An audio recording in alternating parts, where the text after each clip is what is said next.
jusqu'à 1h. La nuit est à vous sur Europe 1. Alors, à vous de la colorer, de la pimenter au gré de vos désirs, de vos émotions, de vos états d'âme.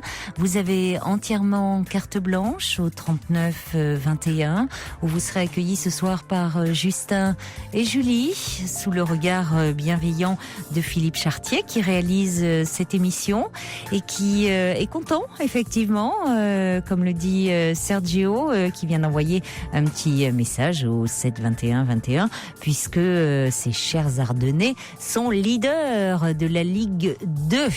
Oui, mais merci pour l'info, parce que vous savez, moi, tout ce qui concerne le foot, je ne suis pas spécialiste en la matière.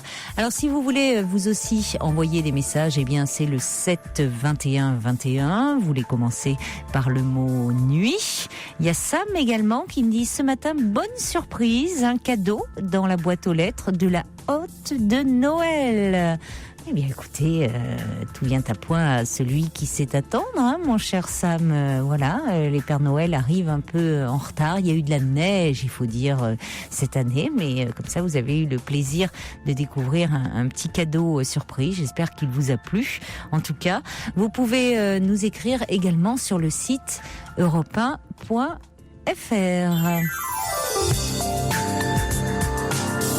Jusqu'à 1h sur Europe 1. Caroline Dublanche. Ah non, ne me demandez pas de disque. Je vois un message qui me dit du James Blunt, s'il vous plaît. Je vous ai dit, c'est pas moi. Je viens pas avec mes disques là. C'est pas Fifi non plus qui s'occupe de la programmation musicale de l'émission. C'est Monsieur Bertrand Rutilly. Donc, je sais que vous aimeriez bien. C'est pas l'émission de disques à la demande, le soir là. Non, pas de dédicace. Non. C'est programmé à l'avance. Voilà. Donc, je ne peux pas vous passer vos disques préférés. Mais ça me ferait plaisir, mais c'est pas possible. Allez, bonsoir Valérie. Oui, bonsoir. Bonsoir. Valérie, je vous remercie d'être avec nous parce que vous vouliez revenir, on n'a pas pu passer votre réaction hier soir, vous vouliez revenir sur le témoignage de Sophie. Oui. Qui était intervenue hier. Alors, bon, au départ, en fait, elle voulait parler de la dyspraxie de son fils. Et c'est vrai que elle ne voulait pas parler de l'anorexie vraiment de sa fille. Elle l'a évoqué comme ça, et puis c'est moi qui ai développé parce que ça me paraissait très préoccupant au vu de ce qui était décrit. Et bon, et on a parlé par la suite de la dyspraxie de son fils. Et vous vouliez intervenir sur ce point. Peut-être rappeler déjà pour celles et ceux qui n'étaient pas à l'écoute et ce qu'est la dyspraxie. La dyspraxie, dans la partie que moi je peux connaître de par mon milieu professionnel, c'est que faites-vous ? Je suis enseignante spécialisée. Oui. Et c'est une difficulté entre la commande, on va dire, du cerveau jusqu'à la main, ou alors quand il y a des difficultés dans ce domaine, dans cette dyspraxie-là, effectivement, on fait appel à des psychomotriciens ou à des ergothérapeutes, comme vous le disiez hier soir. Moi, ce que je voulais juste rajouter, c'était qu'il y a des dyspraxies aussi qui sont plus dites constructives, qui sont dans la difficulté de construire sa pensée, de construire son raisonnement, et donc de construire cette évocation de la parole et de pouvoir dire les idées qu'on a dans la tête, pour être un petit peu plus clair. Et j'avais l'impression que Sophie, je crois qu'elle s'appelait comme ça, cette dame, parlait plus de ce genre de difficulté-là chez son fils que d'une difficulté purement motrice, de la main qui répondrait pas, d'une difficulté à écrire sur le plan moteur. Oui, parce qu'elle disait effectivement qu'il n'avait pas de difficulté particulière à former des lettres. Il était sportif, que c'était un enfant qui se développait bien dans son corps, mais que c'était plus dans la transcription, parce que la pensée se construit pas. Enfin, il a des difficultés là-dedans. Et que je pense que, parce que je suis aussi orthophoniste, et que la rééducation pour ce genre de difficultés tient plus c'est plus fait par des neuropsychologues, par des orthophonistes, et puis qu'il y a des très très bonnes consultations dans les hôpitaux pour les troubles de l'apprentissage, où ils mettent vraiment, où ils sont capables d'analyser par certains tests exactement le secteur de dyspraxie qui est là. Alors ça, c'est important à savoir parce que justement, il y avait une maman qui nous a appelé juste avant l'émission qui s'appelle Louise, que je salue. Vous dites consultation dans les hôpitaux, dans tous les hôpitaux. Alors, je peux parler de celle du Kremlin-Bicêtre, dans la région parisienne. C'est des consultations qui s'appellent troubles de l'apprentissage. Voilà. Et là, ils font des études, des séries de bilans qui permettent de ressortir cette dyspraxie, puisque maintenant on est capable de la ressortir. Avant, malheureusement, on n'avait pas de nom à mettre dessus. De la repérer, de la diagnostiquer. Donc vraiment de la repérer, de l'isoler, et puis de proposer des traitements, enfin en tout cas des soutiens et des aides. Parce que cette dame disait, je le fais travailler des heures et rien ne passe. Alors, c'est vrai que les écoles super élitistes, c'est fait pour tous, sauf pour ces genres d'enfants, parce que c'est horriblement décourageant pour eux. Et que, en plus, la dyspraxie est très bien prise en charge maintenant par la MDPH, donc qui est la maison départementale. Maison départementale des personnes handicapées. Voilà. Donc on fait un dossier à la suite de certains bilans où on peut dire on a diagnostiqué une dyspraxie, on a diagnostiqué une dyslexie, enfin tout ce genre de troubles, et qui peut mettre en place une AVS. Et par exemple en classe de 6e ou de 5e, une AVS peut être attribuée sur un 16 heures hebdomadaires pour une dyspraxie. D'accord. Qui est quand même un énorme créneau de soutien pour... AVS, auxiliaire de vie scolaire. Auxiliaire de vie scolaire, tout à fait. Tout à fait. Alors, aujourd'hui, c'est vrai qu'il y en a peu, que c'est difficile de les recruter, que ce sont des emplois précaires parce que, malheureusement, mal rémunérés, mais des gens qui sont tout à fait d'importance et souvent quand même des gens qui sont... alors ils vont pas aller sur la durée, sur 2 ans, sur 3 ans, parce que très souvent ils sont en attente d'une formation ou de quelque chose comme ça, mais c'est souvent des gens qui ont envie de travailler avec des enfants, dans quelque chose d'humain et de relationnel en tout cas, et de pédagogique. Donc voilà, je voulais surtout insister sur la reconnaissance de la MDPH, sur les bilans faits dans les centres hospitaliers. Dans les consultations spécialisées. Dans les consultations hospitalières, c'est en pédopsychiatrie, c'est troubles de l'apprentissage, ça commence à être connu même dans les standards, donc voilà, et dire que il faut les aider ces enfants, parce qu'on peut toujours leur rabâcher les choses, si ça passe pas, ça passera pas. Voilà. Oui, et c'est important parce que l'enfant peut comme vous dites, se décourager, peut avoir le sentiment en fait qu'il est nul, Oui, alors que c'est surtout si un problème d'intelligence. Et non, c'est ça. Et on peut penser, les enseignants peuvent penser que l'enfant n'est pas intelligent. Oui. Et c'est terrible parce que ça peut donner ce sentiment-là. Exactement. Alors qu'en fait, ce ne sont pas ses capacités intellectuelles qui sont en cause.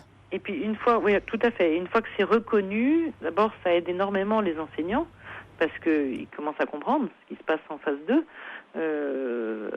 et que quand c'est une dyspraxie, on va dire plus motrice, l'enfant, la MDPH va lui fournir un ordinateur, un casier pour ranger ses livres et pas les transporter comme tous les autres de la maison au collège. Il y a quand même beaucoup de choses qui sont mises en place, qui sont possibles aujourd'hui. Alors le problème, c'est de les connaître et de savoir où aller frapper. Alors je crois que vraiment la MDPH c'est très important, et une consultation pour qu'il y ait un diagnostic presque hospitalier qui soit posé. Oui, et vraiment de s'adresser aux personnes spécialisées, notamment parce que je pense à cette maman qui a appelé la hors antenne juste avant l'émission et qui disait qu'elle avait vu des pédiatres mais qui ne posaient pas le diagnostic de dyspraxie, alors que il y a semble-t-il, d'après ce témoignage, des choses qu'il évoquait, certains l'avaient évoqué. Je crois que vous l'avez dit, et c'est important faire un bilan avec un neuropsychologue aussi, et dans ces consultations, ils sont présents. Voilà, exactement. Exactement. Et comme c'est souvent des enfants qu'on a quand même beaucoup emmenés dans des consultations à droite, à gauche, un petit peu dans tous les domaines, ils ont eu un bilan de psychomotricité, un bilan d'orthophonie, un bilan... mais ces endroits de consultation hospitalière sont capables de resserrer un peu l'étau jusqu'à définir le trouble réellement. C'est ça. Voilà. Et plus le diagnostic, quand une fois qu'on a bien posé le diagnostic, on peut mettre en place une prise en charge efficace et c'est important pour tout le monde. Rassure et les parents et l'enfant. Bien sûr. Qui se dit je suis normal mais j'ai du mal. Voilà, c'est ça. J'ai une difficulté. Voilà, je suis intelligent mais il y a une difficulté, on l'a identifiée et on va m'aider à trouver, à faire en sorte. Il ne faut pas se barrer avec cette idée MDPH. La MDPH, si on n'a pas une étiquette collée sur le front, ça n'empêchera pas de faire des grandes études après. Si on veut, on laisse tomber. C'est vraiment la décision de chacun. Ça n'est inscrit nulle part. La MDPH s'engage sur 3 ans à verser une allocation pour des aides complémentaires. Voilà. Si après on ne veut plus en entendre parler, on laisse tomber. Et, après chacun prend ses responsabilités. Mais MDPH ne veut pas dire handicap grave, veut pas dire non. Oui, on le voit, ça peut être des problèmes liés pour des problèmes de dyspraxie, dysorthographie, ça peut être dyslexie. Ça permet pour les dyslexiques d'avoir un temps supplémentaire quand ils passent un brevet, quand ils passent un bac. On appelle le tiers-temps. C'est plus de temps, c'est comme ça. Mais c'est ça, plus de temps lors des épreuves, mais ça ne les empêche pas de faire des études, c'est important de le dire. Ça n'est pas une étiquette ni fou ni idiot, quoi. Voilà. Certainement pas. Donc, et maintenant, on reconnaît le handicap scolaire. Point stop. C'est-à-dire. Oui, là où avant les enfants étaient en total échec scolaire et où on les pensait pas intelligents, ce qui était terrible. Exactement. Oui, on disait avec des limites de QI, quoi. Ah oui. Aujourd'hui, non. Du reste, le QI est calculé quand on a besoin qu'il soit calculé, mais très souvent, il n'est même pas donné parce que les choses sont très hétérogènes du fait d'une difficulté particulière. Mais c'est souvent des enfants extrêmement doués, du reste, dans beaucoup de domaines. Voilà. Écoutez, je vous remercie beaucoup, Valérie, d'être intervenue. On a bien fait de vous reprendre ce soir parce que j'avais trouvé que cette maman avait beaucoup de choses à apporter. Oui, et que ça c'est certain. Ça c'est certain. Mais d'ailleurs, je ne sais pas si on va pouvoir, on va essayer de la rappeler là pour qu'elle puisse écouter. Si elle n'a pas pu écouter là, qu'elle puisse écouter au moins en podcast parce que vous avez été très précise dans les informations que vous avez données. Et on sent c'est votre pratique, mais ça peut être vraiment utile pour des parents qui se poseraient des questions. Alors il y a quelqu'un qui demande, là je reçois un SMS, où donne-t-on le dossier? Je pense que c'est pour la MDPH. On téléphone dans les consultations, qui vous envoie un dossier à faire remplir par l'école, par tout ça, qu'on renvoie à la consultation pour qu'ils donnent un rendez-vous. Parce que bien sûr, ils sont submergés, bien sûr, il y a toujours beaucoup de monde. Donc c'est très long, mais il faut le faire. Et le dossier, une fois qu'il est fait et que les choses sont précisées, ça part à la MDPH du département. C'est départemental, donc voilà. Mais là, il faut téléphoner, il faut chercher sur Internet un numéro de téléphone de MDPH et téléphoner en disant à qui j'adresse le dossier. D'accord. Voilà. Merci infiniment Valérie pour tous ces renseignements qui sont précieux. Moi-même j'ai pris des notes parce que je vous dis je ne connaissais pas l'existence de ces consultations dans les hôpitaux pour les troubles de l'apprentissage. Donc ça peut être utile effectivement pour moi également de savoir ça si d'autres parents appellent pour en parler. Je connais Paris, la région parisienne. Je connais pas. On peut penser que ça existe également je pense que ça existe, en province. En tout cas à Lyon, je sais que dans des grands CHU. Oui, tout à fait. Tout à fait. Merci de votre aide, précieuse. Je vous en prie. Au revoir Valérie. Merci, au revoir. Pour rejoindre Caroline Dublanche, appelez le 39 21, 34 centimes la minute. Un petit message, un courriel qui m'arrive en disant attention, les règles sont différentes d'une MDPH à l'autre. Il faut avant tout avoir un diagnostic auprès d'un neuropédiatre ou d'un médecin de réadaptation spécialisé. Les centres des troubles de l'apprentissage sont les CERTA. La MDPH ne fait rien sans diagnostic. Oui, on comprend qu'effectivement, pour que le handicap soit reconnu, il faut au préalable qu'il y ait un médecin qui ait reconnu, établi un diagnostic.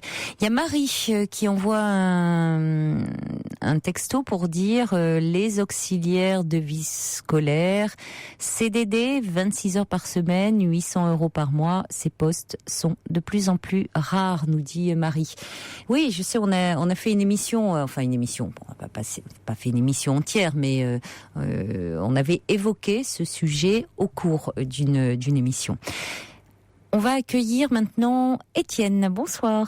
Bonsoir Caroline. Bonsoir. Écoutez, je suis très content de vous parler. Ça fait longtemps que je vous écoute. Et je vous appelle parce que je vis aujourd'hui une situation un peu difficile. Ma femme m'a quitté il y a environ 1 an. Oui. J'ai une 40aine d'années, j'ai 4 enfants. Je suis passé par des époques, des périodes très très dures. D'abord, je me suis écroulé, littéralement écroulé. J'ai été hospitalisé. J'ai fait une tentative de suicide, une vraie, pas une fausse. Et depuis, j'ai le sentiment d'avoir progressé quand même, bien monté la pente. Mais il y a une chose qui me hante et qui me taraude. C'est le sentiment de haine et quelquefois d'envie de vengeance vis-à-vis de la personne qui m'a quitté, avec laquelle pourtant j'ai partagé 20 ans de belles années.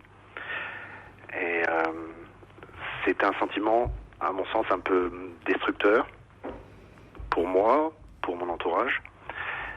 Sentiment qui m'a quelquefois poussé à faire des choses pas terribles. Donc voilà, et la question que je me pose, c'est est-ce que je suis condamné à vivre toute ma vie avec ce sentiment? C'est peu probable. Ça va évoluer là aussi. Vous voyez déjà comment vous avez évolué en l'espace d'1 an, Étienne. Il y a 1 an, vous étiez tellement effondré que vous vouliez mettre fin à votre vie. C'est vrai, oui, absolument. Donc finalement, la haine est un moteur, c'est quelque chose qui finalement ça fait place. Là, il y a 1 an, vous étiez même pas animé par ça.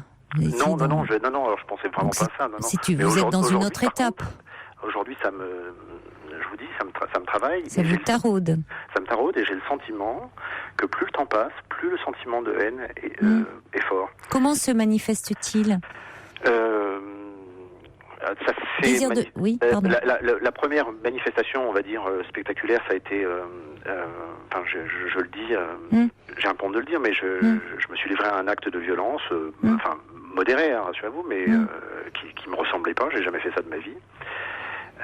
J'ai été obligé de m'en expliquer, voilà, voilà, et depuis mais vis-à-vis d'elle ? Vis-à-vis d'elle, absolument, ouais.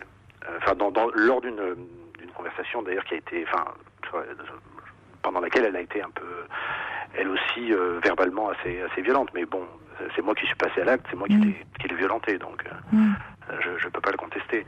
Donc je m'en suis expliqué, j'ai répondu de mes actes. Aujourd'hui, ça se manifeste pas du tout par ça, mais ça se manifeste plutôt par, je dirais, des paroles très dures vis-à-vis d'elle, aussi bien en face d'elle et aussi en présence de mes enfants. J'ai quelquefois tendance à les embarquer dans l'histoire. Oui, ça c'est plus préoccupant. À les impliquer dans oui, ça c'est effectivement c'est plus embêtant par rapport. Quel âge ont-ils ? Alors ils vont, quel que soit leur âge d'ailleurs. Oui, la plus petite a 5 ans et l'aînée a 15 ans. Ouais. Et oui, c'est ça, c'est très là, c'est vraiment embêtant parce que que vous soyez dans un sentiment comme ça de haine vis-à-vis d'elle, ça a été votre épouse, elle ne l'est plus, mais elle reste leur mère. Or, en l'attaquant comme ça dans vos paroles, vous abîmez cette image-là. Et ça, c'est préjudiciable parce que vous portez, en portant atteinte à l'image de leur mère, c'est à eux que vous portez atteinte aussi. Oui, ça je le regrette, j'en ai conscience si vous voulez, mais... Oui, mais je sais, oui. c'est difficile à contrôler comme sentiment. Et j'ai le sentiment de m'enliser quelquefois. Sinon, vous n'appelleriez pas pour en parler, hein, si vous étiez j'en parle à vous, mais j'en parle à d'autres personnes, et je n'arrive pas à trouver la clé. Mais de toute façon, c'est une réaction, vous savez, qui est très fréquente. Vous dites, elle vous a quitté, donc c'est violent d'être quitté. Je ne sais pas dans quelles conditions elle vous a quitté. Elle m'a quitté sans préavis, sans préavis.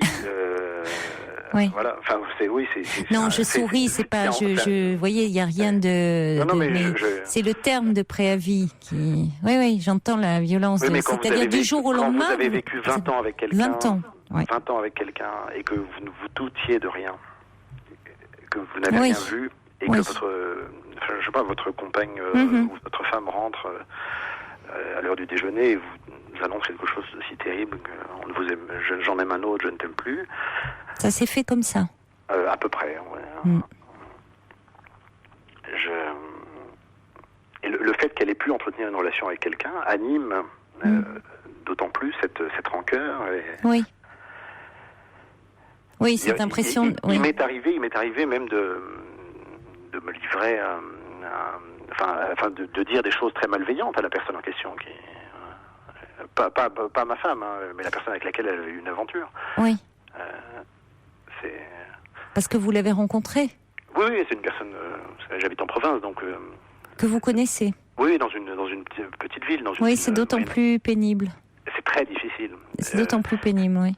Quand je passe en voiture sur la place en question, je ne peux pas détourner mon regard de l'endroit où se situe cette personne. Oui, mais c'est évidemment, il y a quelque chose tout d'un coup qui vacille. Hein. D'ailleurs, vous-même, vous avez failli complètement sombrer. C'est-à-dire qu'à ce moment-là, plus rien n'existait. Elle s'en allant, plus rien n'avait de sens. Plus rien. C'est-à-dire que même vos enfants, à ce moment-là, ne vous retenaient plus. Non, absolument. C'est-à-dire vous aviez envie de mourir. Absolument. J'ai le souvenir d'une après-midi, d'un après-midi où ma petite fille de 5 ans voulait jouer avec moi. J'étais incapable de jouer avec elle. Incapable. J'étais ailleurs. Aujourd'hui, je redessine d'autres projets. J'ai une amie, etc. Mais une amie. J'ai une amie. Une nouvelle compagne. Non, pas compagne, mais une nouvelle amie. Alors, quand même une femme qui est dans votre vie. Qui est dans ma vie. Une amie de cœur, quand même. De cœur, absolument, oui. D'accord, oui. Et compagne, pas dans le sens, vous ne partagez pas votre vie. D'accord, mais c'est quand même une amie, une amie de cœur. Absolument, oui. Et elle-même, je le sens quelquefois, elle-même a quitté son mari pour d'autres raisons. Et elle aurait tendance à vouloir me dire tourne la page, mais c'est pas si simple. Non. Mais c'est pas simple, hein, Étienne. C'est pas une page, c'est 20 ans de vie commune. Vous me dites 40 ans, donc ça veut dire c'est un amour. C'est pas ce qu'on dit. Enfin, votre premier amour, vous avez, vous avez votre premier grand amour, puisque c'est la femme absolument. Que vous ça avez. Ça fait partie de mes deux amours d'adolescence. Ben oui. Voilà, c'est fondateur pour moi. Et avec qui vous avez vous avez 4 enfants ensemble, donc aussi une famille, et certainement tout un idéal autour de couple et de famille. Absolument. Donc elle emporte, elle détruit tout ça. Elle détruit tout ça. Et oui, donc comment vous ne pas être animé par une rage comme ça, très destructrice aussi ? Puisqu'en partant, elle piétine cela. Eh bien alors ça me pose des soucis dans ma vie quotidienne. Par exemple, les jours où je l'aperçois, je ne peux pas dormir avant 2 ou 3 heures du matin. Bon, alors je vous écoute, mais c'est usant, c'est fatigant au bout d'un moment. Et oui, mais parce que c'est quelque chose qui reste encore très très profondément douloureux pour vous. C'est un an, c'est long hein, quand on le vit, Étienne. C'est long parce que et en même temps c'est très court compte tenu de ce que vous avez vécu ensemble. Vous vous rendez compte un an par rapport à tout ce que vous avez partagé ensemble et déjà ce qui s'est passé et la façon dont vous avez évolué en un an.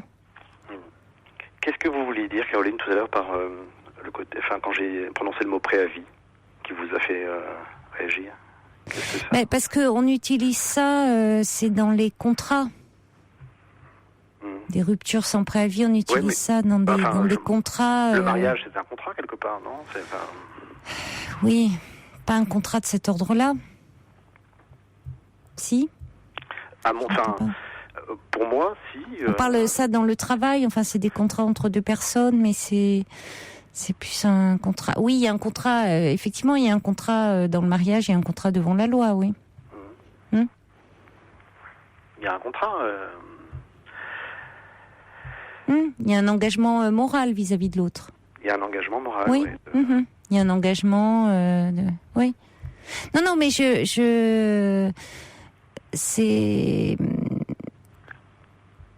le terme préavis qui me faisait un peu. Qui me faisait penser, oui, plus à des termes qu'on emploie dans un langage plus juridique, plus en termes, vous voyez. Mais bon, ça montre, vous, la brutalité du...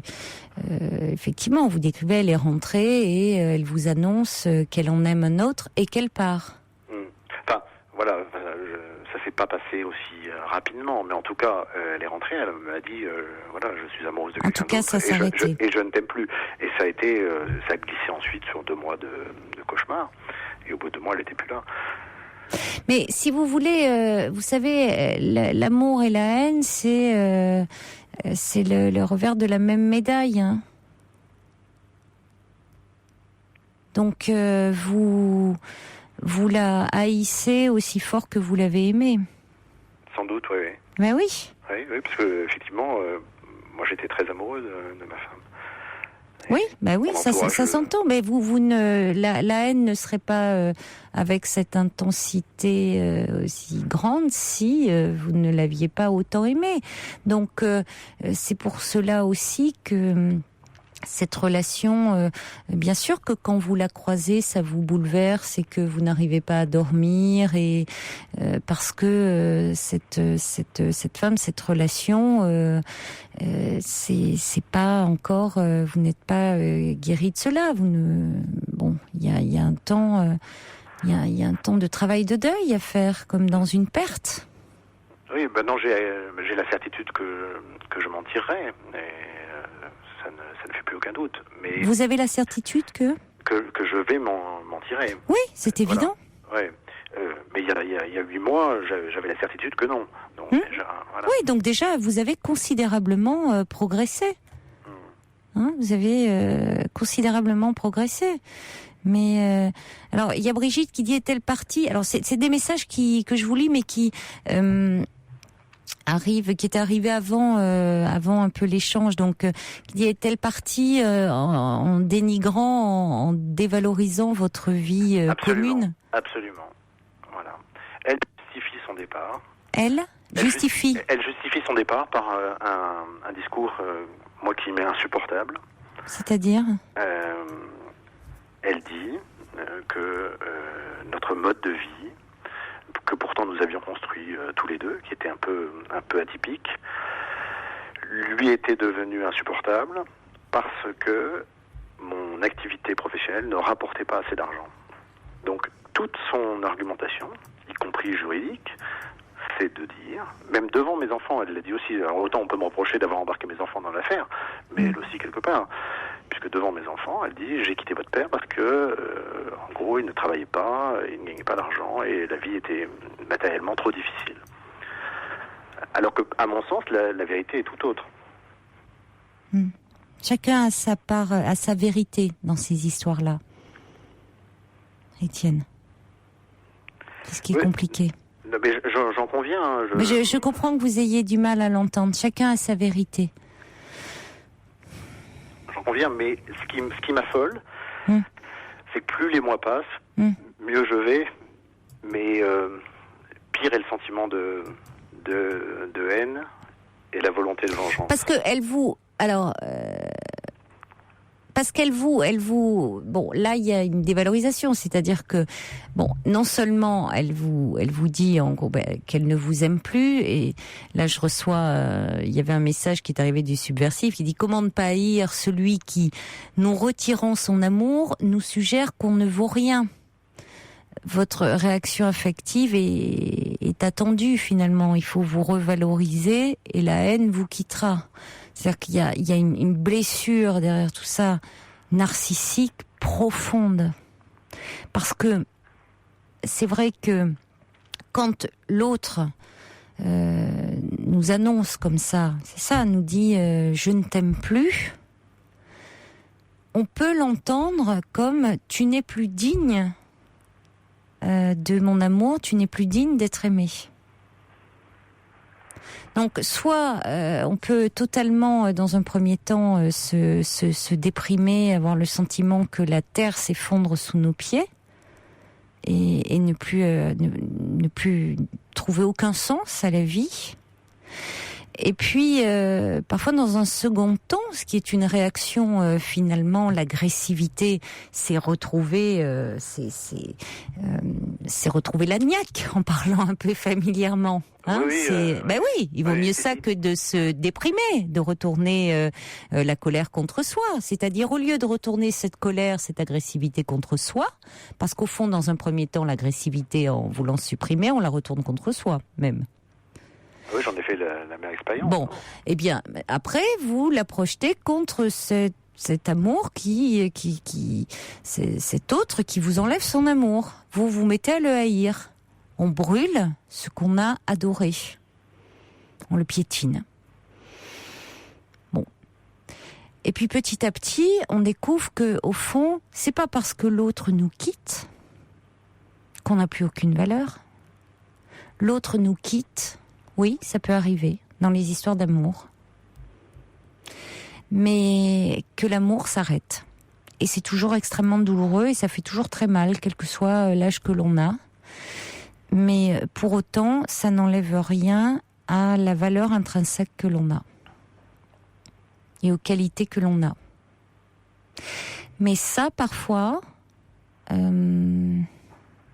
c'est plus dur pour certaines personnes que pour d'autres. C'est toujours une grande blessure d'être quitté, mais c'est plus dur pour certaines personnes compte tenu de leur histoire personnelle, parce que elles peuvent avoir une image d'elles-mêmes un peu, une estime d'elles-mêmes un peu faible, des failles comme ça qui à ce moment-là, des failles qui vont devenir des gouffres immense. Je les connais, ces failles, moi, je les ai identifiées. Ouais, mais ces failles-là, si vous voulez, c'est là où vous pouvez avancer, Étienne. C'est-à-dire que parfois, dans ces situations extrêmement pénibles, là où l'autre, en nous faisant très mal, peut nous faire, au final, je dis bien au final, hein, sur le moment, on le remercie pas, mais à long terme, extrêmement progresser sur nous-mêmes, c'est qu'il peut nous amener à travailler sur nos failles et à découvrir qu'en fait, il y avait de véritables béances et que on pensait effectivement, on doutait terriblement de soi, de sa valeur, et que du coup, oui, quand cet autre vient à manquer, on pense qu'on ne vaut plus rien. Alors on se met à le haïr très profondément. Mais est-ce que c'est durable dans le temps ? Non, parce que si vous voulez, c'est une réaction, ce que je veux vous dire, c'est que c'est une réaction, somme toute, assez normale, Étienne. Et c'est une phase, il y a des étapes, comme dans un deuil, Oui, dans un premier temps, on va se mettre à le haïr, on va le diaboliser, on va il y a des étapes où il y en a, celui qu'on a ou celle qu'on a perdu, on va le sublimer parfois, le parer de toutes les qualités. Il peut y avoir une phase comme ça. Ça peut être mais enfin c'était l'homme de ma vie ou la femme de ma vie, il avait toutes les qualités pour moi. Ou au contraire, on peut le diaboliser, dire qu'est-ce qui m'a fait, c'est vraiment, je vais pas dire, mais tous les noms d'oiseaux y passent. Et puis on se rend compte un jour qu'on va mieux quand on voit l'autre tel qu'il est, avec ses qualités et ses défauts. Il est plus sublimé, il est plus diabolisé.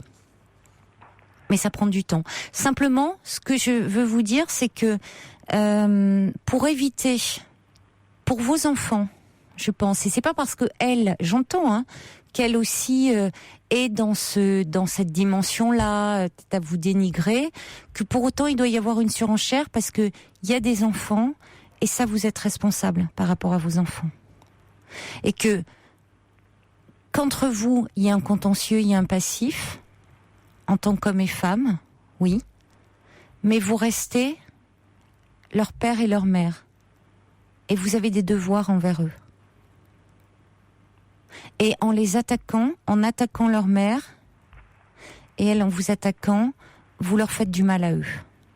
Donc, que vous ayez envie de lui faire du mal à elle, bon, mais vous n'avez pas envie de faire du mal à vos enfants. Non, ça, ouais. Les enfants... Mais en vous en prenant à leur mère, en la dénigrant en parole, vous leur faites du mal. Donc, c'est pas parce que elle dit du mal de vous que vous devez rentrer dans une surenchère. Parce que ils ont le droit de vous aimer, tous les deux, même si vous vous séparez. Et de pas entendre pique-pendre sur l'un et l'autre. J'en conviens volontiers, mais... Donc, allez en parler à ce moment-là. Si vous voulez... Parce que, voyez, vous en parlez... Oui. Vous dites, vous en parlez autour de vous, mais à ce moment-là, peut-être faites-vous aider un peu en thérapie. Travaillez cette haine. Travaillez, allez-y. Allez au bout de cette haine. Comme dit Brigitte, ce qui peut vous aider, c'est de chercher peut-être à comprendre sa vérité tout en revendiquant la vôtre. Elle s'exclut sans doute pas. Moi, je dirais, pour le moment, travaillez votre vérité, quoi. Vraiment, c'est sa vérité. C'est pas... Vous allez parler de la vôtre. Si vous voulez, c'est comme dans un deuil, il y a plusieurs étapes. Bon, pour le moment, vous êtes dans cette étape-là, ça va évoluer. Dites-vous ça. Donc, rajoutez pas de la culpabilité à ça. Pour le moment, vous êtes dans cette étape de la haine. C'est plutôt une étape, je dirais, un moment qui est nécessaire. Oui, ça vous paraît dans un parcours, un schéma classique de quelqu'un qui sort d'une séparation douloureuse.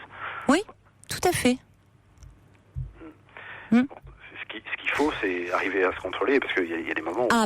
Comme vous me parlez de vengeance, oui, là je l'ai pas évoqué avec vous, mais vengeance, que vous ayez entre avoir des désirs de vengeance, et des fantasmes de vengeance, bon, que dans vos fantasmes, vous élaboriez des scénarios, des choses comme ça, et que ça soit un défouloir, c'est une chose.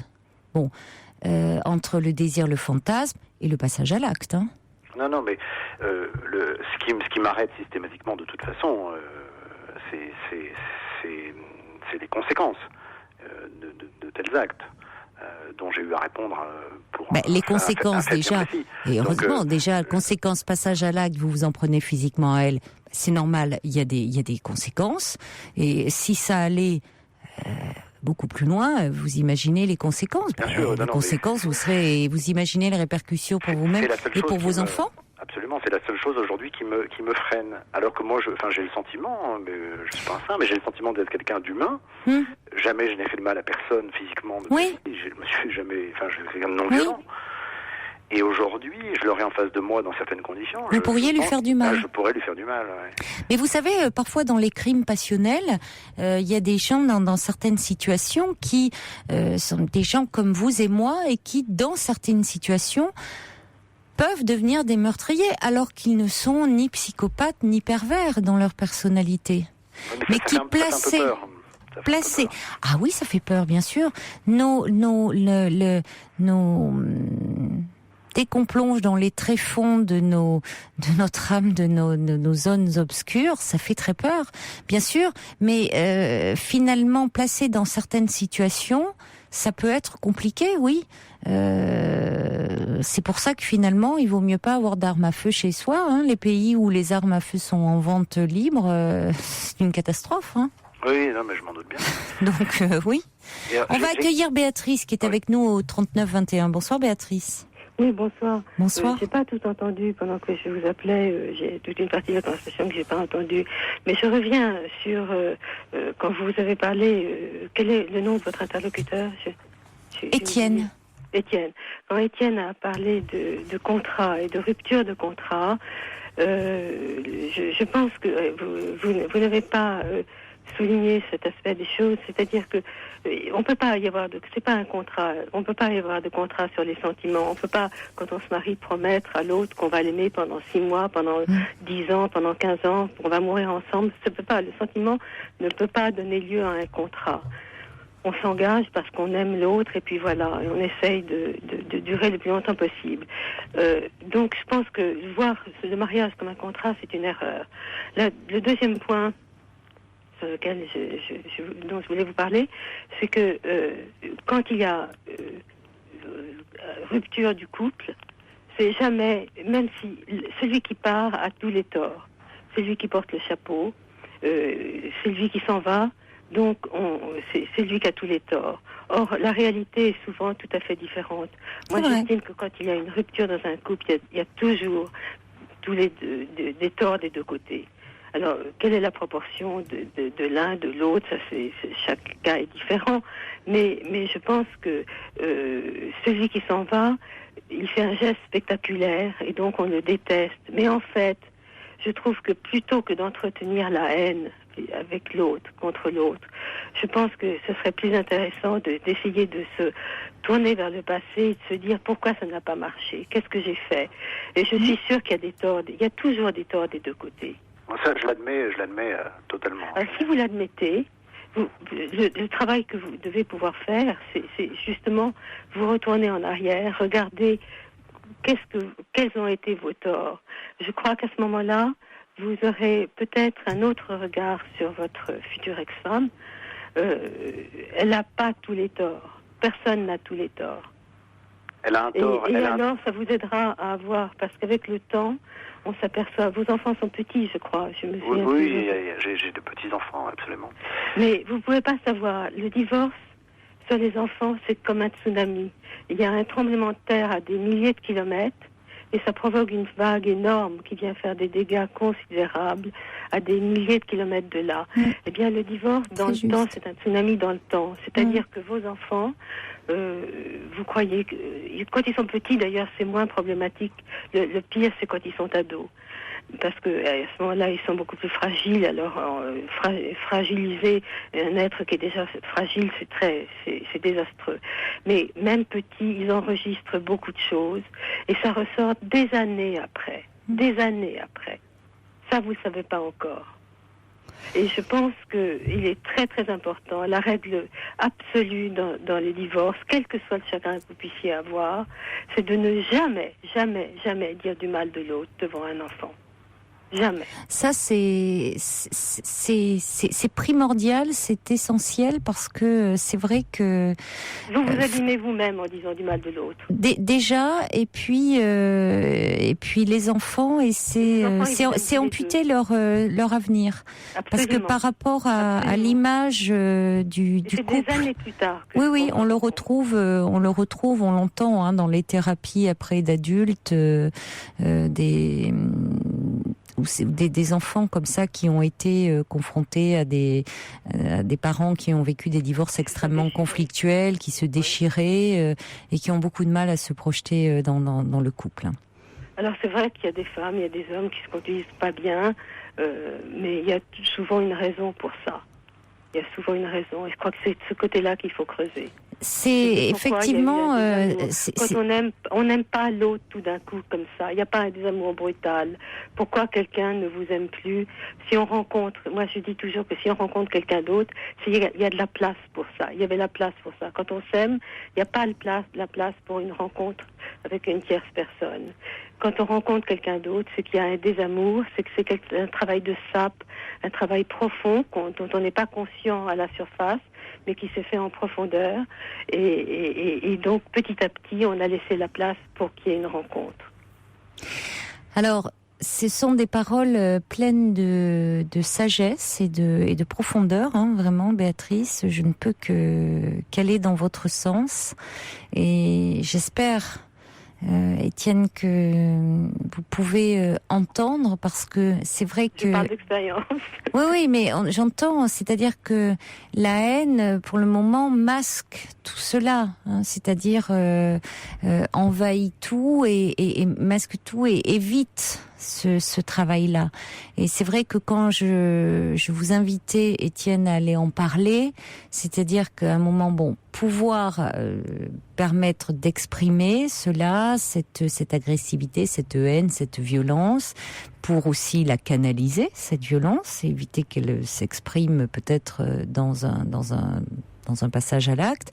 Et puis, comme vous le dites très joliment, très justement, Béatrice, commencer à dire au fond que c'est de rencontres, que dans ces histoires-là, il n'y a pas un coupable et quelqu'un qui est totalement angélique. Enfin, c'est toujours beaucoup plus complexe que ça. Et c'est aussi à partir de ce moment-là que l'on avance. Mais je pense que si Étienne a des pulsions comme ça, très fortes, violentes, à ce moment-là, quand il sent que ça monte, il vaut mieux qu'il aille faire un jogging. Aussi. Ça permet c'est vrai de aussi. beaucoup de choses. C'est vrai aussi. Pourquoi mais ça pas n'empêche pas, c'est exact. Mais je crois que ça serait important de parler aussi. Le sport peut vous faire beaucoup de bien, ça c'est sûr. Parallèlement, mais il peut y avoir le sport et aussi parallèlement élaborer un petit peu tout ça. On va conclure. Merci beaucoup, Béatrice, de votre intervention, parce que je trouve vraiment, j'adhère complètement à vos propos. Beaucoup de réactions, Benoît, Étienne, pardon, à vos propos,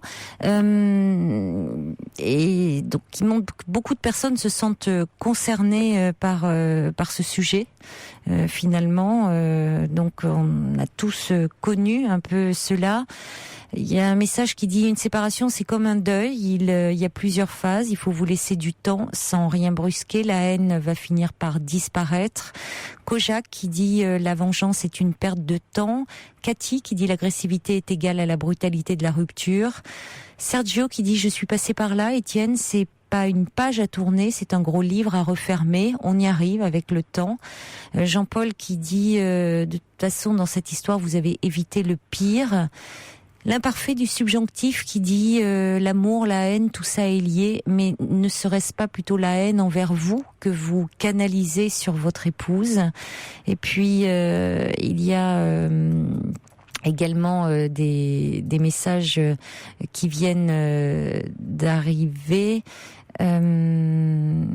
Brigitte qui dit d'accord avec Béatrice, c'est un regard lucide et honnête sur l'histoire de votre couple qui peut vous apaiser et vous libérer. Et puis Claudine qui dit votre haine sera présente tant que vous vous sentirez humilié.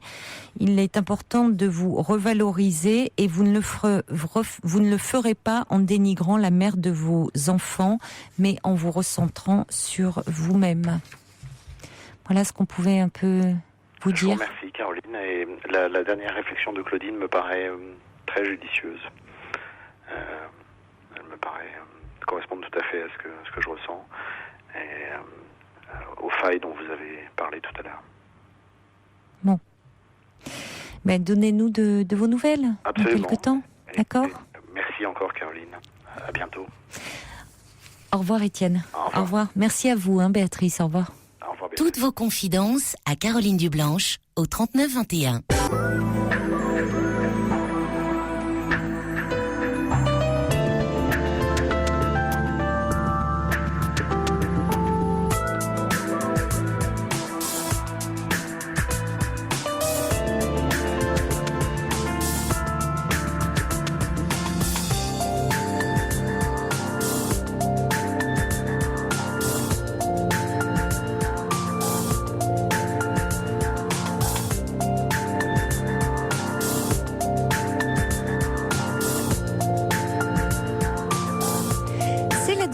l'heure de votre libre antenne, toujours en direct, bien entendu, sur Europe 1. Et des réactions qui continuent d'arriver pour Étienne. Étienne, donc, si vous aussi, vous venez d'arriver sur l'antenne, qui nous confiait que après avoir été quitté par son épouse, après 20 ans de mariage, Étienne se remettait très difficilement de cette rupture, était tenaillé par un sentiment de haine extrêmement fort, un désir de vengeance, et avait besoin d'en parler, et des réactions donc qui arrivent en disant Tony dit attention, parce que c'est vrai qu'un divorce peut être très destructeur pour les enfants, et il faut que tout faire de votre part et de la part de votre épouse pour l'éviter. Et puis il y a Patrick qui nous envoie un courriel sur le site europe1.fr pour dire bonsoir, même histoire, mais moi largué au 31 décembre, je suis passé du stade de l'effondrement au stade de la colère, maintenant j'en suis au stade du mépris, pas de la haine, c'est encore plus fort, nous dit Patrick. On a également d'autres messages. C'est Marianne qui nous envoie un message au 7 21 21 qui dit quitter après 20 ans de mariage, folle de douleur et de haine, puis une sortie du tunnel après une longue thérapie. Je me sens aujourd'hui solide. J'en arrive même à avoir de la reconnaissance pour mon ex-époux, pour m'avoir aidé à grandir. Courage, Étienne. On va maintenant accueillir Claudette. Bonsoir. Bonsoir. Bonsoir Claudette. Voilà, alors moi je suis un petit peu le vilain canard, là, parce que actuellement je suis dans une situation où c'est moi qui désire quitter mon mari. Alors, j'ai 59 ans, donc rapidement je... Oui, vous dites ça après le témoignage d'Étienne. C'est pour ça que c'est ça vous présentez comme le vilain canard. Et oui, voilà. Oui, enfin, par rapport à tout ce qui a été dit auparavant, mais en réalité, mon cas est bien différent. C'est-à-dire que, j'ai 59 ans, j'ai eu un premier mariage très jeune, à 20 ans. Nous avons eu 2 enfants d'un premier mariage. Et puis, nos chemins se sont séparés, la jeunesse, les différentes voies que nous prenons chacun et qui ont fait que on n'allait plus sur le même chemin. Donc, un divorce à 28 ans et un remariage à 34 ans. Mm-hmm. Et là, depuis, donc, je suis mariée avec le même homme avec lequel j'ai eu 2 autres enfants. Oui. Voilà, lui, de son côté, aussi était divorcé et avait 2 enfants, 2 filles d'un premier mariage. Voilà, nous avons vécu 26 ans ensemble. Ça n'a pas été toujours facile. C'est famille recomposée. Un mari, médecin, donc très occupé. Donc moi, j'avais la plupart du temps en charge tous les enfants. Mes 2 du premier mariage, nos 2 et souvent les siennes que nous prenions en vacances. Je travaillais en même temps. J'ai eu la chance de pouvoir travailler dans l'école où étaient scolarisés mes 4 enfants. Du coup, j'ai pu accorder un petit peu mes heures de travail et leurs heures de congé, leurs jours de congé. Donc ça a été assez favorable. Malgré tout, c'était un mari très dur, très autoritaire. Et j'ai eu beaucoup de cicatrices par les mots qui m'ont fait très mal et qui sont restés des années. C'est-à-dire que vers l'âge de 17-18 ans, quand mes enfants du premier mariage ont eu 17-18 ans, alors qu'il les avait élevés depuis l'âge de 4-5 ans, il les a carrément mis à la porte. Pour quelle raison ? Parce qu'il trouvait qu'il ne travaillait pas assez vite après le bac, qu'il ne trouvait pas assez de travail, qu'il ne participait pas aux frais de la maison, que... Voilà, donc moi je savais qu'il fallait quand même leur laisser un peu de temps. Oui. J'avais pas des moyens.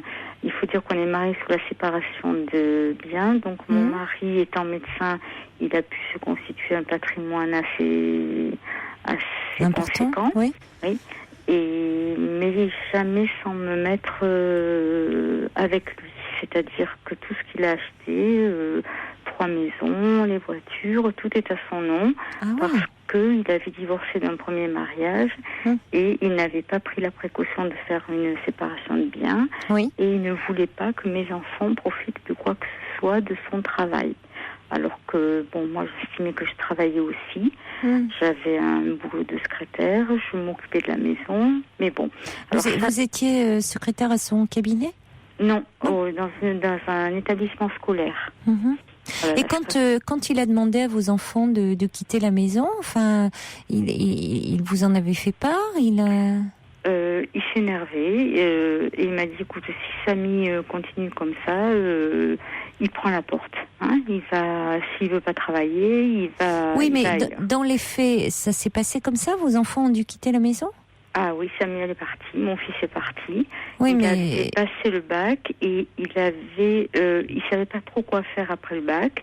Donc il a fait 1 an au marin-pompier, s'est engagé au marin-pompier de Marseille, en pensant y travailler.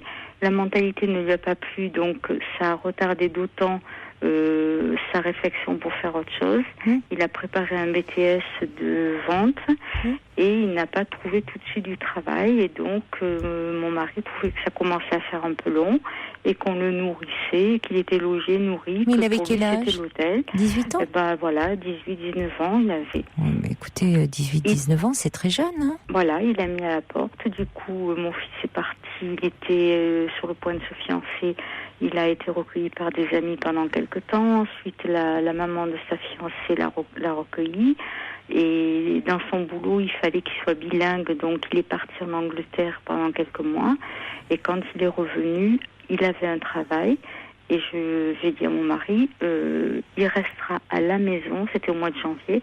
Il devait se marier en juin. J'ai dit, il ne partira plus de la maison. Il restera à la maison jusqu'à son mariage. Donc là, je l'ai imposé, mais enfin, j'ai quand même souffert pas mal. Et ça a été rebelote pour ma fille, qui a 1 an de moins que mon fils. Quand elle a commencé à travailler, il jugeait qu'elle ne laissait pas assez d'argent à la maison, qu'elle n'était pas sa petite sœur, notre fille qui avait 8 ans de moins qu'elle. Parce que ma fille était en plein dans son premier travail. Elle a fait un secrétariat bilingue et elle a étudié en Angleterre et en Espagne pour pouvoir obtenir ce BTS. Elle a obtenu un très bon travail. Mais il m'a dit, si elle ne s'occupe pas de sa sœur. Mais dites-moi, Claudette, parce que pour revenir à vous, c'est-à-dire votre décision de le quitter, est-ce que, parce que ça, je comprends aussi, c'est pas un hasard, si vous revenez sur la situation de vos enfants qui aujourd'hui sont plus grands, parce que je comprends que ça vous ait marqué, parce que je trouve que l'attitude de cet homme a été très dure, et s'en prendre à vos enfants, c'était quand même. C'était réglé avant le mariage. C'était s'en prendre à vous. Enfin, je veux dire, c'était vous blesser, vous faire du mal. D'autant que je ne sais pas s'il a eu la même attitude vis-à-vis des siens. Les siens, c'était son ex-épouse qui les avait en garde. D'accord. Et un jour, sa mère, la mère d'une des filles, a mis sa fille à la porte. Du coup, elle s'est retrouvée à 18 ans à passer son bac avec nous, ici. Et au bout d'1 an, c'est mon mari qui l'a mis à la porte. Il ne la supportait plus. Sa propre fille ? Sa propre fille, oui. Oui, dites-moi. Bon. Donc, voilà, il a été très dur. Tout ça, j'ai essayé après avoir vécu un divorce, je me suis dit, on va pas faire subir ça aux 2 petits. Donc j'ai tenu, je m'occupais d'eux du matin au soir, j'évitais les discussions. Mais là maintenant, j'en suis arrivée à l'âge de 55 ans à ne plus pouvoir travailler, à faire des dépressions sur dépression. J'ai fait plusieurs tentatives de suicide parce que je voulais fuir tout ça, mes enfants. Mais pour quelle raison ? Parce que je me suis relâchée, si vous voulez. Mes enfants sont partis, ils ont grâce à Dieu un travail, des enfants. Il ne reste à la maison que ma petite dernière qui a 25 ans quand même, mais qui a des difficultés à trouver un travail parce qu'elle n'a pas fait d'études assez poussées Et donc la situation n'aidant pas, justement, elle trouve difficilement. Donc ça aussi, ça me fait beaucoup souffrir. Et je sens qu'il n'y a pas grand monde qui l'aide à part moi. Et il y a des moments où j'ai baissé les bras. Mais c'est-à-dire que vous n'avez plus ni votre travail qui était finalement peut-être un soutien. Oui, vous aviez là l'occasion. Ça se passait mal. L'occasion d'avoir, oui, mais bon, c'est peut-être vous avez arrêté, mais c'était aussi l'occasion quand même d'avoir des relations à l'extérieur. Vous avez vos enfants, et puis là, c'est ce tête-à-tête aussi qui vous devient difficile avec cet homme. C'est-à-dire qu'il n'y a pas vraiment de tête-à-tête parce que lui continue, étant médecin, il peut continuer une activité, donc il s'échappe le plus souvent possible de la maison, donc on n'est pas vraiment en tête-à-tête. Moi, je me suis trouvé des activités annexes. J'espère qu'il est plus à l'écoute de ses patients qu'il ne l'est avec les membres de sa famille. Hein. Ah, tout à fait. Pour ses patients, c'est un dieu. Ouais, bon. Bon, ça, c'est possible, hein. Il peut se consacrer. Oui, tout à fait. Non, mais bon, écoutez, Claudette, si je crois que dans la mesure où vous êtes malheureuse, il n'y a pas pourquoi, il n'y a pas de culpabilité à avoir en disant je suis le vilain petit canard ou quoi. Vous pouvez très bien vous séparer de cet homme qui, dans la mesure où vous n'êtes pas bien dans cette plus heureuse. Voilà. Et la situation s'est renversée à partir du moment où j'ai malheureusement pris trop de médicaments. Je me suis retrouvée dans le coma. Comment a-t-il réagi à ce moment-là ? Et là, c'est lui qui a changé complètement. Il s'est rapproché de moi. Il est devenu très tendre, très, très amoureux. Mais il est revenu vers moi qui n'avait plus aucun sentiment. Ouais, mais enfin, il faut attendre que vous soyez dans le coma pour qu'il soit tendre. Voilà. Et moi, ces réactions, au contraire, n'ont fait que me faire le rejeter. Je ne le supporte plus. Ça fait 1 an qu'on fait chambre à part. Et il est parti au mois de décembre en 1 semaine. Il m'a dit de retour, on prend une décision. Alors il me dit, moi je suis pas capable, je t'aime, je suis pas capable d'aller voir un avocat, c'est à toi de décider. Oui. Alors j'ai décidé. On est allé voir un avocat tous les deux et j'ai décidé de faire une séparation de corps dans un premier temps. Oui. Donc l'avocat est d'accord, j'attends que le juge nous convoque. Et là je suis un peu fatiguée de toutes ces histoires. Ça s'est passé au mois de novembre, la convocation avec l'avocat. J'attends donc le jugement pour pouvoir partir de la maison. Mais il faut que j'arrive à retrouver de la force pour trouver un appartement et vivre avec ma fille, même si c'est dans la même ville. Mais voilà, faire le déménagement, repartir, voilà. Ça, je le veux vraiment. Mais vous allez y arriver. J'ai du mal. Oui, mais parce que vous êtes, comme vous dites, fatigué et puis que ça vous paraît, quand on est fatigué, tout paraît un peu une montagne, mais tout paraît insurmontable. Donc un déménagement, ça vous crée un peu de stress. Oui, c'est toujours déjà, même quand on n'est pas fatigué, un déménagement, ça fait partie des plus grosses sources de stress, les déménagements. Oui. Bon, alors les déménagements suite forcément à une séparation dans ce contexte-là, dans un état comme ça de fatigue, dans un état un peu dépressif, c'est normal que vous l'appréhendiez. Mais vous allez voir que quand vous allez trouver un appartement avec votre fille, que vous allez vous sentir bien, que vous allez vous recréer comme ça un environnement dans lequel vous allez retrouver un peu de sérénité et de calme, vous n'allez certainement pas regretter votre décision. Non, pas parce que finalement, là, ce qui est pénible, c'est le temps de cette cohabitation où il y a un peu de culpabilité, où il vous dit, moi, je ne suis pas capable de la décision, ou maintenant, il vous sent, vous, déterminé et qu'il fait tout pour essayer de vous rattraper. Donc ça, c'est difficile parce que vous êtes maintenant très éloigné de lui parce que... Je suis un glaçon. Mais oui, mais parce qu'il y a des raisons à cela. Il vous a blessé par ses nombreux comportements depuis des années. Voilà. Et finalement, oui, j'entends. Enfin, vous avez donné quand même des événements là suffisamment marquants. Et puis c'est vrai que s'il faut, il a fallu attendre pour qu'il se réveille, que vous soyez quand même à un stade d'une tentative de suicide qui vous a mené à un état comateux. Oui. C'était trop tard, oui. Et je comprends. Donc tout ce qu'il a pu dire après, ça ne m'a pas touchée. Voilà, ça n'a pas pu me toucher. Et là, je suis pas méchante. Je veux pas avoir une cassure brutale, parce que c'est un homme qui a 70 ans bientôt, qui aime ses enfants, même s'il les aime à sa façon. Mais donc je veux pas faire de rupture entre lui et ses enfants. C'est-à-dire que même en étant dans un autre appartement, je maintiendrai quelques réunions familiales pour que les enfants, tous les enfants, que ce soit les miens, les siens et les nôtres, sont très proches de moi. Donc je leur ai tous dit, moi quand je ferai une réunion, j'inviterai papa. S'il veut, voilà, pour pas qu'il se sente complètement rejeté. J'ai pas envie, moi je sais ce que c'est la dépression, c'est pas ça que je veux, je veux être libre, être seule, ne plus avoir d'angoisse et vivre ma vie comme je l'entends, sans plus avoir quelqu'un qui rentre de façon intempestive dans mon petit domaine et qui se met à crier pour X raisons. Voilà, ça je veux plus. Bon, c'est ça, vous avez besoin de calme et de sérénité, donc mettez-vous en quête, maintenant que vous avez fait la séparation de corps, d'un appartement, avec votre fille, d'un lieu dans lequel vous vous sentez bien, et vous allez voir que déjà, lorsque vous allez avoir trouvé cet endroit, et bien après, vous allez faire les démarches classiques pour un déménagement. Voilà. Et ça va se faire. Un petit problème, c'est parce que du fait je n'ai absolument rien à mon nom, donc je n'ai aucun appartement.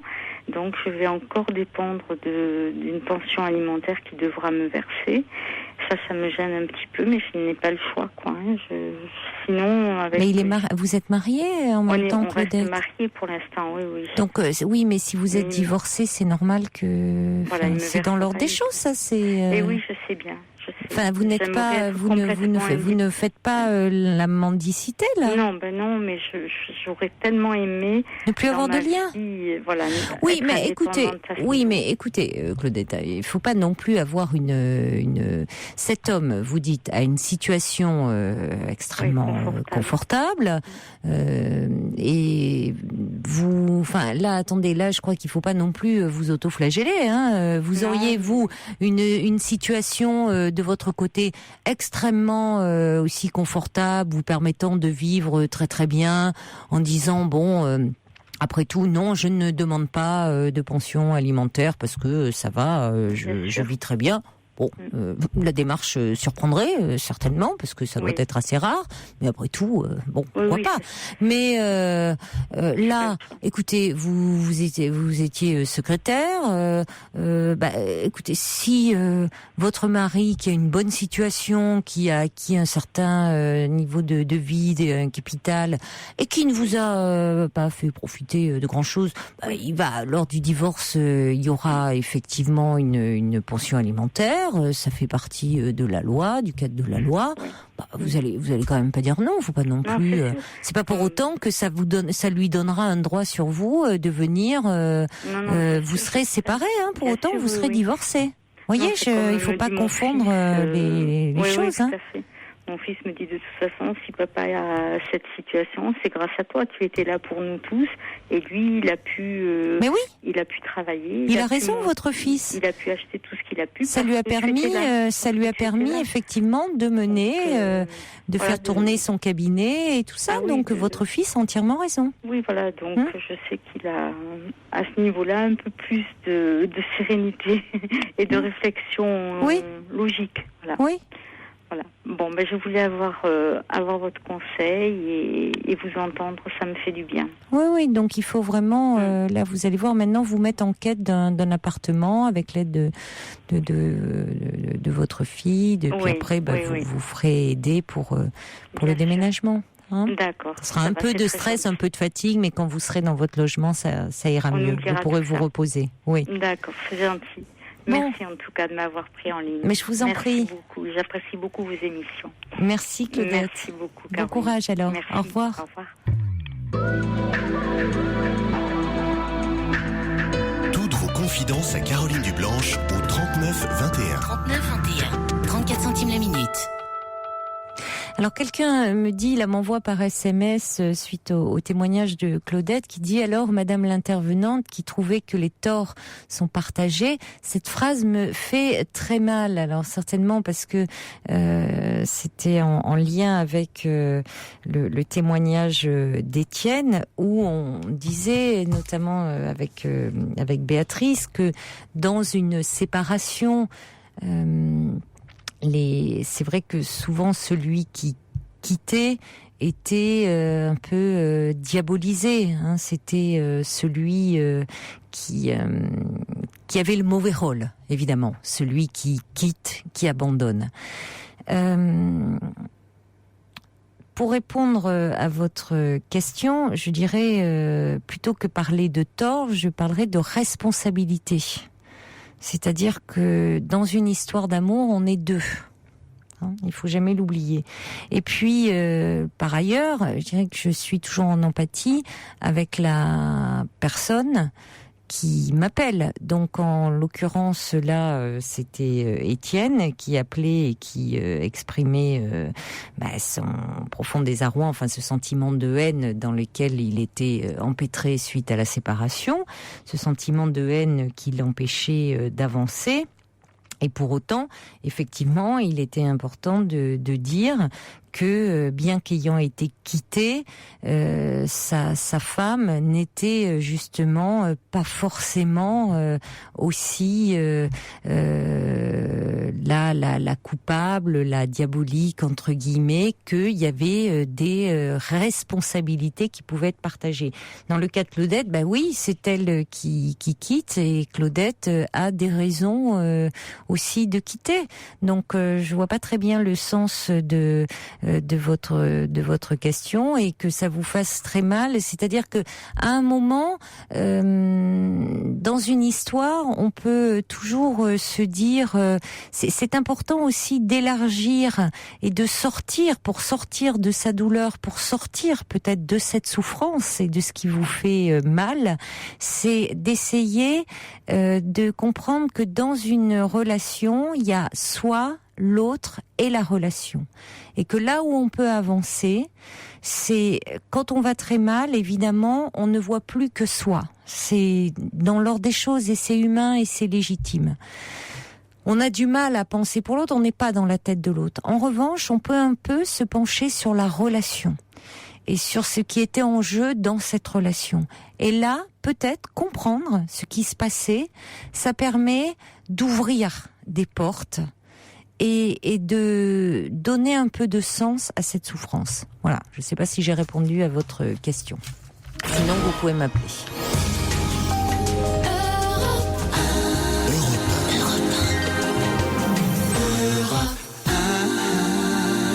Il fait très chaud ce soir sur Europe 1, dès qu'on passe ce slow qui porte très très bien son nom, merci à monsieur Bertrand Rutilly. Oui, la nuit devient très sensuelle grâce à lui sur Europe 1, c'est ce que me dit le subversif en disant on ne dira jamais assez combien Rutilly est définitivement indispensable à toute nuit blanche, à toute Europe 1 et à la musique, la vraie.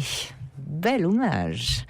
Et Georges qui me dit, vous dansez, Caroline? Non. Ah, écoutez, volontiers, hein, sur un slow pareil, là, vraiment, volontiers. Mais bon, j'ai encore un peu de travail, hein.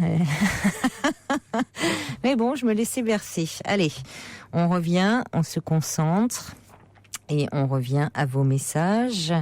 Violaine, justement, revenez sur le témoignage d'Étienne en disant j'espère que la sérénité va lui revenir afin qu'il puisse aider ses enfants à grandir sans que vienne un sentiment de culpabilité à leur égard. Et puis, il y a Claudin. C'est au masculin, hein. Je croyais qu'il manquait une lettre. C'est la première fois que j'entends votre prénom, donc c'est pour ça que j'avais dit Claudine et j'avais lu le message tout à l'heure au féminin. Donc pardonnez-moi, qui revient sur le témoignage de Claudette. Pour dire que quand son mari avait mis ses enfants à la porte, à l'âge de 18-19 ans, qui dit mettre l'enfant adulte, le laisser livrer à lui-même comme ça en le mettant à la porte, ça peut être une bonne solution parfois. Pas forcément une punition, ça peut l'amener à se prendre en charge, mais on ne peut pas en faire un principe d'éducation étendu à tous les enfants. Qui plus est, ce sont des principes qu'il a fait subir à des enfants qui ne sont pas les siens. À entendre ce qu'a dit Claudette, ça a l'air plutôt d'une envie de s'en débarrasser plutôt que d'un choix éducatif. Ce serait une raison largement suffisante pour tirer un trait définitif sur sa relation et pour qu'elle se préserve. Oui, d'ailleurs, c'est ce qu'elle a fait et je crois qu'effectivement, il faut qu'elle s'en tienne à cette ligne droite. Ah, vous aimez ce slow, hein. Osiris aussi qui me dit superbe ce slow, mais on va vous le remettre, mais vous voyez, c'est tellement voluptueux qu'on attend une heure déjà un petit peu avancée de la nuit, hein, parce que c'est quand même très, vous voyez, oreilles sensibles, s'abstenir. Voilà, on attend que les plus jeunes d'entre vous soient couchés. Allez, on va accueillir Sonia. Bonsoir Sonia. Bonsoir Caroline. Bonsoir. Je suis très émue de vous parler. Déjà, je suis contente de vous accueillir. Déjà, par rapport à ce qui m'est arrivé ce matin, en fait, j'ai reçu, donc je vous explique, en fait, j'ai reçu un coup de fil de ma sœur qui m'annonçait malheureusement le décès de ma grand-mère. Et ce matin? Oui, ce matin, en fait, elle est morte, elle est morte, enfin, je vais dire hier matin, vu l'heure qu'il est. Elle est morte hier matin d'une crise cardiaque, en fait, dans son sommeil. Et c'était quelqu'un à qui j'étais vraiment très attachée, qui m'avait appris beaucoup de choses de ma jeunesse jusqu'à maintenant d'ailleurs. Oui. Elle m'avait appris ce qu'est le respect. On parlait beaucoup ensemble et parfois là où mes parents comprenaient pas forcément ce qui m'arrivait, elle était toujours là pour me soutenir, pour me... Excusez-moi, je suis... Non, je comprends que vous soyqu'émue. Elle était, oui, très, très à votre écoute, très, oui, voilà, très attentive à vous, et jusqu'au ces derniers moments de sa vie, elle a été comme ça. Elle était restée très alerte. Voilà, moi, la dernière fois que je l'ai vue, c'était au moment des fêtes. Voilà, au moment des fêtes. Oui. Et justement, l'ironie, c'est que je voulais l'appeler aujourd'hui pour pouvoir la voir ce week-end, en fait, parce que j'ai pas pu lui donner son cadeau de Noël, en fait. Et c'est ça qui m'a vraiment émue ce matin, c'est que il y avait encore le cadeau sur la table, en fait, avec marqué pour mamie. Et ça fait vraiment quelque chose, quoi. Oui, mais vous savez, le cadeau, c'était... pour vous, évidemment, c'est d'autant plus brutal, c'est d'apprendre sa disparition, comme ça, hein, puisque c'est une crise cardiaque au milieu de la nuit. Mais...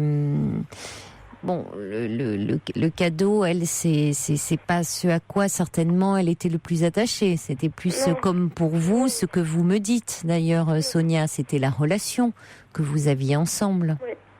Hein, c'était ça qui comptait pour elle. Donc c'est important que vous soyez vus là à Noël, au moment des fêtes, puisque c'est assez c'est récent. Donc vous étiez, elle était un peu éloignée géographiquement de vous. Moi je suis en Bretagne en fait, et elle était plus du côté d'Avranches. D'accord. Donc voilà, donc ça va encore, mais c'est vrai que j'avais pas forcément la possibilité de la voir par rapport à... elle avait beaucoup de problèmes d'argent en fait, donc c'est vrai que pour nous recevoir, c'était pas forcément facile pour elle. Et voilà, et quand je la voyais, c'est vrai que elle a déjà, enfin mon grand-père, son mari en fait était déjà mort il y a 10 ans et suite à son décès, c'était vraiment quelqu'un à la base qui était vraiment heureuse de vivre, Oui. Et dès que mon grand-père est décédé, elle se laissait vraiment aller, elle voulait plus s'alimenter correctement, elle disait je veux le rejoindre, et quelque part, je me dis, voilà, quoi. En plus, elle était handicapée, donc c'est vrai qu'elle ne pouvait pas se déplacer. Et je me dis, quelque part, elle doit être plus heureuse là où elle est. Et au moins, quelque part, de la manière dont elle est décédée, elle n'a pas souffert, vu que c'était dans son sommeil. Non, elle n'a pas... oui, c'est ça, elle n'a pas... effectivement, vous pouvez... ça peut au moins vous apaiser. Voilà. C'est vrai que c'est... Enfin voilà, j'ai des frères et sœurs et j'essaye de me montrer forte pour eux, quoi. Le plus jeune a 8 ans et je me dis, voilà, j'essaye d'être forte, mais c'est vraiment pas facile, quoi. Surtout que c'est tout frais, donc voilà, mais je veux dire... Il faut leur en parler, hein, en même temps. Être forte, oui, qu'est-ce que ça veut dire être forte ? Vous avez le droit, Sonia, de dire que vous êtes triste, que vous aimiez... Ça, pourquoi vouloir être forte ? Vous pouvez très bien dire que vous êtes triste parce que vous aimez beaucoup de votre grand-mère et que ça vous rend triste qu'elle ne soit plus là, mais qu'en même temps elle était un peu fatiguée et puis que depuis que son mari lui manquait beaucoup et que finalement elle avait hâte de le rejoindre aussi. C'est ce que vous me dites. Et oui. ça, vous pouvez aussi le dire à vos frères. C'est vrai que là, tout à l'heure, du coup, quand j'ai appelé ma sœur, j'entendais tout le monde pleurer, quoi. C'est normal, mais je veux dire, déjà, j'étais déjà super émue et d'entendre mes frères et sœurs en larmes, mon petit frère qui comprenait pas ce qui se passait, quoi, parce que... il faut lui expliquer. Il faut lui expliquer parce que vous savez, pour j'imagine, c'est la première fois que c'est la première personne que vous perdez. Non, mais pour lui, oui, parce qu'en fait, il a pas connu il a pas connu mon grand-père et voilà, c'était. Oui, votre grand-père est décédé quand ? Il y a 13 ans. Il y a 13 ans. Oui. Oui, donc ça fait 13 ans qu'elle vivait seule, votre grand-mère. En fait, elle vivait avec ma tante parce que ma tante s'est occupée d'elle. Elle a fait une formation d'infirmière pour être à domicile, en fait, et donc elle s'occupait d'elle. Oui, parce que vous me dites qu'elle était handicapée, mais pas. Oui. C'est venu. Elle n'a pas toujours été handicapée. Non. En fait, elle avait une sclérose en plaques. En fait, elle s'est fait opérer et ça s'est aggravé en fait. Oui. Et voilà, donc quand je la voyais, c'est vrai qu'elle était dans un fauteuil de... Je sais pas si on peut vraiment dire un fauteuil de maintien, si vous voulez. Moi, je trouvais que ça ressemblait un peu à un fauteuil de bureau, si vous voulez, mais je veux dire, elle restait dedans, elle pouvait pas bouger. Même pour manger, elle y arrivait, mais très difficilement, quoi. Et oui, mais avec une sclérose en plaques, quand même. Elle avait quel âge, votre... Là, elle allait sur ses 88 ans. 88 ans. Voilà. Oui, et vous dites, elle était quand même, pleine de vie, pleine de... Donc elle avait... ça l'a pas empêché d'avoir une belle et longue vie. Oui. Hein? C'est ce que je me dis aussi. Oui. Voilà, dans ma tête, j'ai vraiment beaucoup de bons souvenirs parce qu'on se partageait tous les petits secrets. C'est peut-être un peu bête de dire ça, mais pour moi... Non, c'est très important. C'est presque comme une grande sœur parce que voilà, malgré son âge... Mais oui, mais oui, vous aviez une complicité. Voilà. Oui. Et c'est vrai que c'est ça qui va me manquer, quoi. C'est que... Oui, mais je comprends. Oui, et puis le fait, comme vous dites, c'est à la fois évidemment pour elle, le fait qu'elle soit décédée comme ça d'une crise cardiaque, comme vous dites, elle n'a pas souffert, donc pour elle, c'est bon, c'est la mort comme ça. Il y a pas. Il n'y a pas de souffrance, comme ça, quelque chose qui dure. Et c'est vrai qu'en même temps, pour l'entourage, c'est un peu difficile parce que, comme vous dites, vous n'avez pas pu, on peut pas dire au revoir. Hein, quand vous dites cette histoire de cadeau, alors je vous ai répondu en disant ce qui comptait c'était votre relation, mais il y a ce côté, de pas pouvoir dire au revoir, et ça, c'est toujours un peu. C'est toujours difficile. Pour moi encore, déjà c'est vrai que c'est dur, mais on est 5 enfants en fait, et c'est vrai que moi, ma première sœur, a pas vu ma grand-mère pendant 2 ans en fait, parce qu'elle a été jeune fille au père, et elle souhaitait la voir là pour les fêtes, et elle a pas pu justement par rapport au problème d'argent que ma grand-mère avait. Oui. Et du coup, là, c'est vrai que ça lui fait encore plus de choc parce qu'elle l'a pas vue pendant 2 ans. Et là, elle voulait la voir, elle apprend sa mort. C'est vrai que je pense que ça lui fait encore plus de mal, quoi. Moi encore, je l'ai vue. Oui, vous l'avez vue à Noël, vous avez passé ces moments-là ensemble, vous avez pu... Oui. C'est vrai que de tous mes cousins, elle me disait toujours, t'es celle qui vient me voir le plus souvent. Oui, vous étiez vraiment... C'est plutôt ça, le vrai cadeau qu'elle pouvait avoir, c'est de me voir. Complètement. J'ai des messages d'ailleurs pour vous, un message du Subversif qui va dans ce sens, qui dit, vous savez, Sonia, le bonheur pour les grands-parents, c'est vraiment de jouir, de savourer, de profiter de ses petits-enfants. Et ce bonheur-là n'a pas de prix. C'est cela que vous n'avez cessé de lui offrir. Donc finalement, ça a beaucoup plus de valeur que ce paquet qui vous rend triste parce que vous vouliez l'appeler aujourd'hui. Et évidemment, ça vous rappelle malheureusement qu'elle n'est plus là.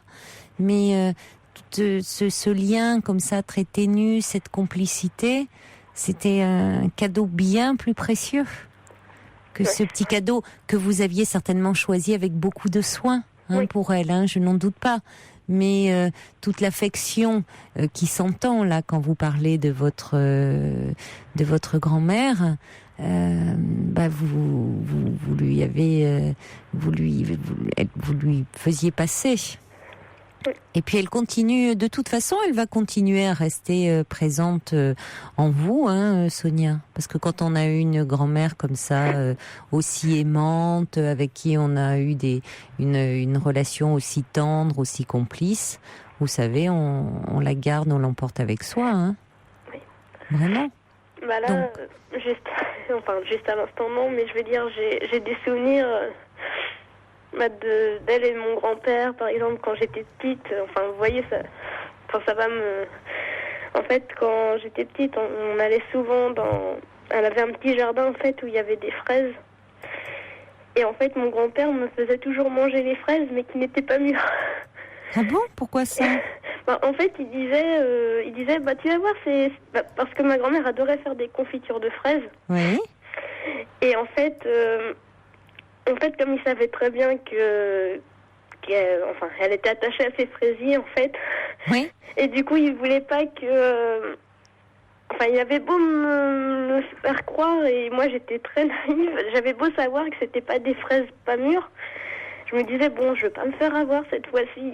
Et à chaque fois, je me faisais avoir. Donc, du coup, ma grand-mère était vraiment morte de rire parce qu'elle disait, c'est pas encore aujourd'hui. C'est encore aujourd'hui que je vais pouvoir faire des confitures.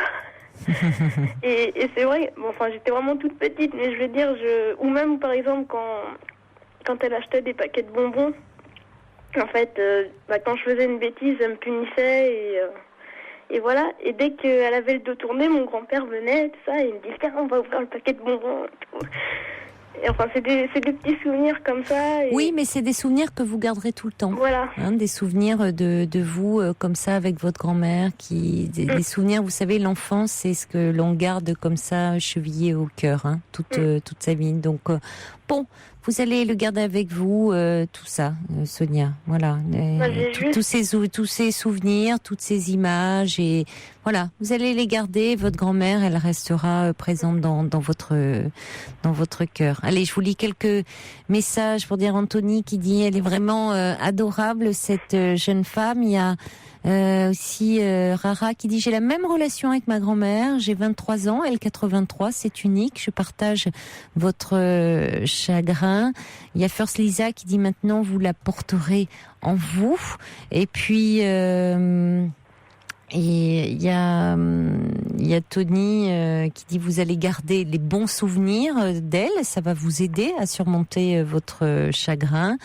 Cathy dit dites-vous aussi qu'elle est décédée, mais au fond dans la dignité et qu'elle était bien entourée. Aussi aimée dans sa famille, c'est important par rapport à beaucoup de personnes âgées qui sont elles délaissées. Et puis il y a Dani qui dit je suis de tout cœur avec vous Sonia. Voilà des messages qui arrivent. Et Osiris qui dit son plus beau cadeau, vous savez, ce sont les valeurs qu'elle vous a transmises et puis votre personnalité. Je vous embrasse Sonia. Allez, on pense à vous. Au revoir. Merci, au revoir. 39 21 34 centimes la minute.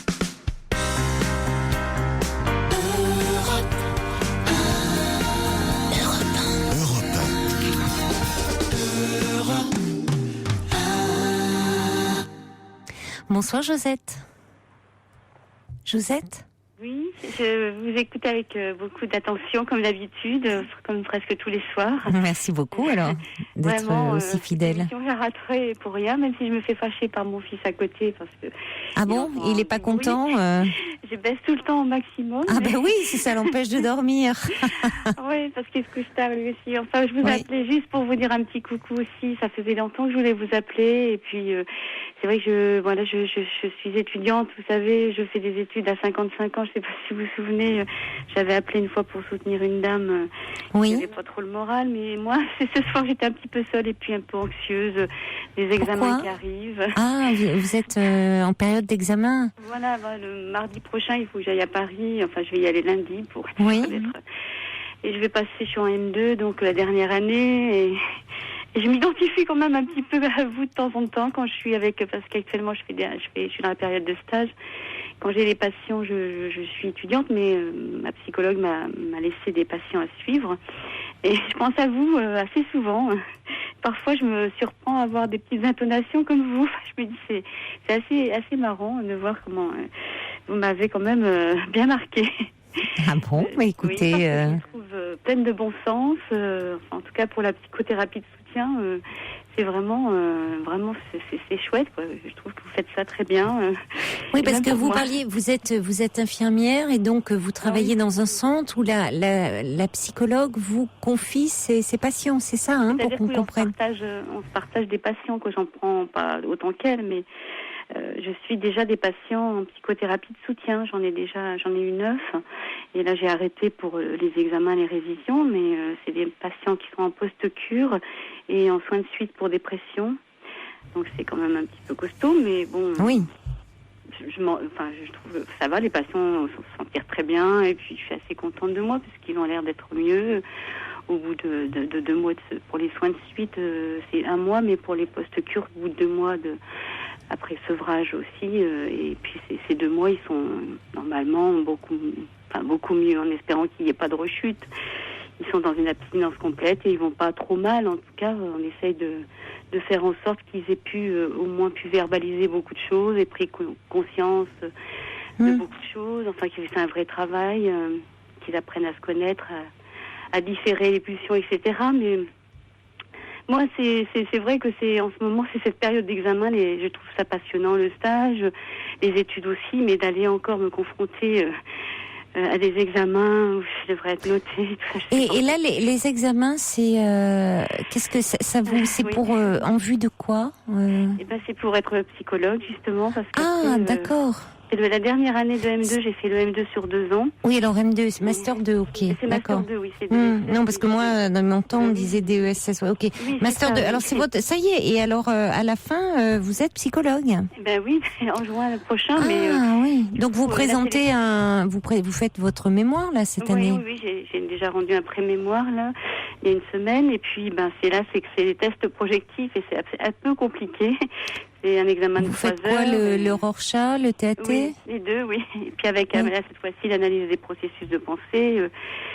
Oui, c'est vrai que ça c'est un peu compliqué. Puis en même temps, en même temps, c'est compliqué, oui et non, parce que c'est vraiment très, c'est du. Enfin, je veux dire, il faut connaître les planches, hein. Oui, c'est ça. Il faut connaître les planches et pour les gens qui ne connaissent pas c'est des tests avec les taches d'encre, hein, le Rorschach, voilà, et puis le TAT c'est des planches beaucoup plus descriptives et on demande aux gens les présentes de raconter ce qu'ils voient. Bon, alors après il faut bien connaître les planches et bien puis après vous les interprétez. C'est de décoder, de trouver les conflits, de trouver les angoisses, de trouver et de faire les diagnostics à partir de ce que disent les champs. Il faudrait presque un décodeur parce que c'est vrai que malgré tout, c'est pas si évident de repérer. On a quand même des codes pour repérer quand même. Surtout le Rorschach, je trouve que c'est presque, enfin pour moi plus compliqué. Le Rorschach est plus. Ah bon, oui. Il est plus simple parce qu'on voit très vite les éléments de la psychose dans le Rorschach. Mais oui, pour la psychose, c'est vrai qu'on c'est quand même une vraie psychose franche, oui, c'est sûr. Mais après, pour pouvoir vraiment être sûr entre la névrose, on travaille que sur la névrose hystérique obsessionnelle. De toute façon, ça me paraît fou de faire ça s'il n'y a pas un entretien. Oui. Donc moi, je sais pas, on le faisait pas de la même façon. On vous le fait faire il y aura pas d'entretien? Non, c'est-à-dire que nous, on aura qu'à partir des tests.